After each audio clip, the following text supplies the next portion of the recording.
नाजिम खान, कुछ लोगों ने उत्पात किया और उसको लेकर के भगवा आतंकवाद बता दिया गया।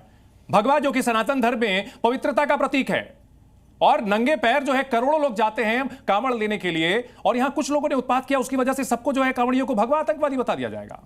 हाँ चंदन जी, देखिए जिस तरीके से यहाँ पर कहा गया कि भगवा को आतंकवादी कहा गया, तो देखिए मैं ये कहना चाहता हूँ मौलाना साजिद रशीदी साहब ने जो कहा है वो उनका अपना बयान हो सकता है, लेकिन यहाँ पर अगर एक मुसलमान को अगर आतंकवादी गतिविधियों में पाया जाता है या आतंकवादी होता, तो यहाँ पूरी कम्युनिटी को आतंकवादी घोषित कर दिया जाता है। भाई हम कभी छोटे थे तो हम देखते थे अपने कांवड़िया भाइयों को, वो किस तरीके के आते थे, पैदल चल के आते थे, उनके पैरों में छाले हुआ करते थे, अब बड़ी आस्था के साथ आते थे। लेकिन आज क्या माहौल हो गया कि हल्की से अगर कोई टच भी हो जाए तो वहां पर किस तरीके का आतंक मचाता है, वहां स्कूल की बस तक पुलिस छोड़ दे, वहां गाड़ियों को तोड़फोड़ करते हैं। आतंक मचाना, उपद्रव मचाना दो अलग अलग चीजें हैं। संविधान के हिसाब से भी आतंक और उपद्रव अलग अलग चीजें होती हैं।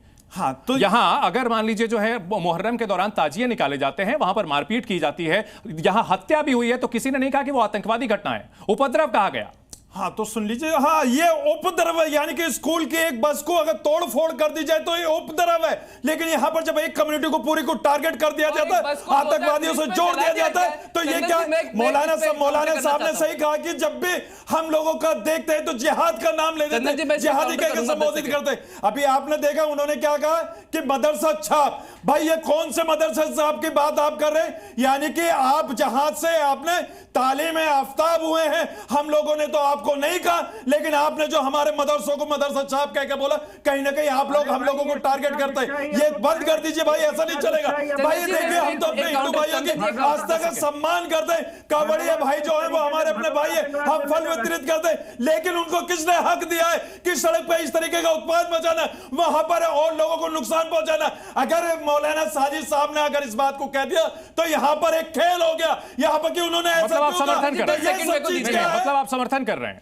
मतलब आप समर्थन कर रहे हैं। साजिद रशीदी ने सही कहा, आप ये कह रहे हैं। मौलाना साजिद साहब ने जो कहा तो उसका जवाब वो दे तो रहे। साजिद रशीदी साहब, हर मुसलमान आतंकवादी नहीं होता, तो फिर मुसलमानों को आतंकवादी की श्रेणी में क्यों रखा जाता, क्यों मुसलमानों को टारगेट किया जाता है आतंकवादी कह के, और हम लोगों को चंदन जी मैं एक सेकंड लेना चाहता हूं।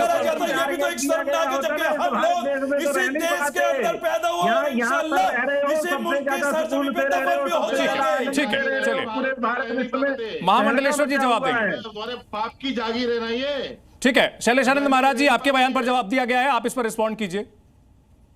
देखिए ऐसा है, बात यहाँ पर यह है कि इनको कहने का कोई हक नहीं बनता। दूसरी बात रही, यदि कोई उपद्रव करता है तो उपद्रवी के लिए भारत में कानून है, कानून के हिसाब से उसे सजा दी जाएगी, उसका विवेचना की जाएगी। आपको हमारी आस्था श्रद्धा पर चोट करने की आवश्यकता क्या है?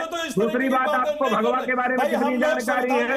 जो नहीं, हमने मदरसा छाप इसलिए कहा कि ये अशुद्ध शिक्षा दीक्षा देने वाले लोग हैं कौन जो इस प्रकार की शिक्षा दीक्षा देते हैं इनको, कि मौलाना मौलवी बनने के बाद भी इन्हें पता होना चाहिए। अरे तुम्हारे वो फैजगान से पूछ लो कि किस प्रकार से सनातन क्या विशेषता है, इसको अभी आप जानते हैं कितना है। ठीक है, ठीक है, अमितोष पारीक जल्दी से रिस्पॉन्ड कीजिए, उसके बाद मैं साजिद रशीदी जी के पास जाऊंगा। चंदन जी हाँ बिल्कुल बिल्कुल बिल्कुल। देखिए दो बात कही इन्होंने, समय कैसे बदलता है। जहां पर कावड़ियों के पैर में छाले पहले भी पड़ते थे, आज दिल्ली में देखा गया 13 जुलाई को कावड़ियों के पैर में कांच बिछा दिए गए। दूसरा, जिस तरह से इन्होंने कहा कि आज पूरे कावड़ियों के ऊपर में ये हो रहा है, तो मुझे लगता है कि कावड़ियों के ऊपर में जिन्होंने थूका, मीट फेंका, नमाज के लिए रोका, कावड़ियों को आतंकवाद झूठ बोलते हैं अमितोष भाई, अमितोष भाई यार झूठ बोलते हैं। नहीं, इन्होंने दिल्ली में कांच की बात की भाई, कांच में छाले और जांच हुई तो क्या दोनों है, लेकिन आप कावड़ियों के बच्चे चलाते थे 2019 में। अजय यादव को मार दिया मुहर्रम के अंदर में 17 साल के आते को। अरे कौन से आतंकवादी की बात करेंगे आप? हिंदू विरोधी तब भी थे, हिंदू विरोधी आज भी हो, देश के विरोधी तब भी थे, देश के विरोधी आज भी हो।